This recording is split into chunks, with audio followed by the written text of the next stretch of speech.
Be honest that there can be no climate solution if developing countries do not take part.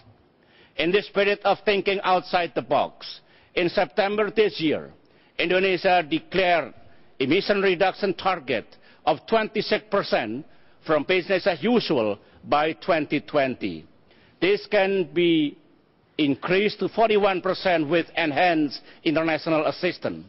As a non-Annex I country, we did not have to do this, but we read the scientific warning of the IPCC.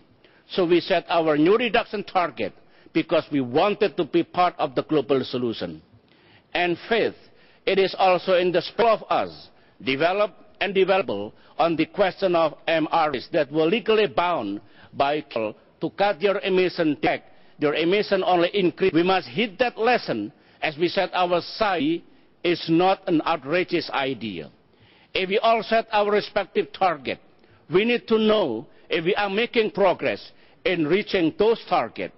For our part, Indonesia is willing to have our plans and progress open to MRV by a multilaterally agreed international mechanisms.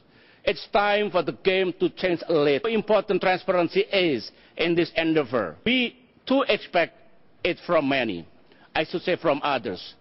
Some, perhaps many, will have problems meeting this target. Developing countries have to worry about their development and lifting millions of poverty. And your budget is quite often strangled by the financial crisis. No reason to avoid transparency.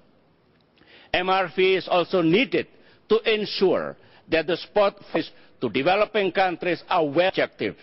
In saying this, it is critically important that MRV does not lead to discriminatory trade measures.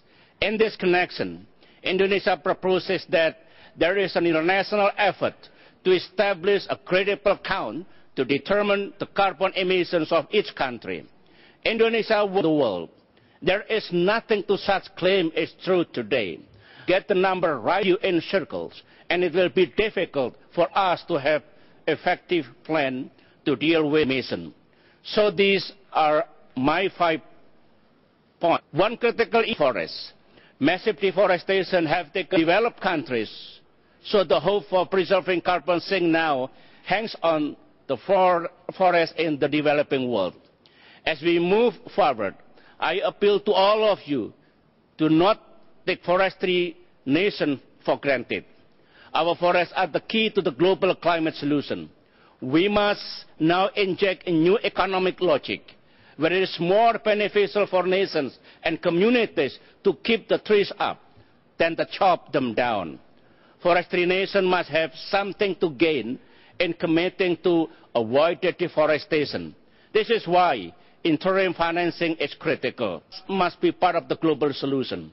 Indonesia to promote creative forestry partnership with Norway, the Republic of Korea, Australia, Germany, Great Britain, Japan, and others. We invite others to work with us in this important project to preserve and expand these crucial carbon sinks. Leaders, distinguished delegates, the bottom line is whether, at the end of the day, we will all meet our political and moral responsibility and do what is practically necessary to ensure climate stability for future generations and for planet Earth. There is not a time for dogma and confrontation. This is a time for solution and consensus. The only dogma that binds us here is human survival. So, let's seal the deal here in Copenhagen. I thank you.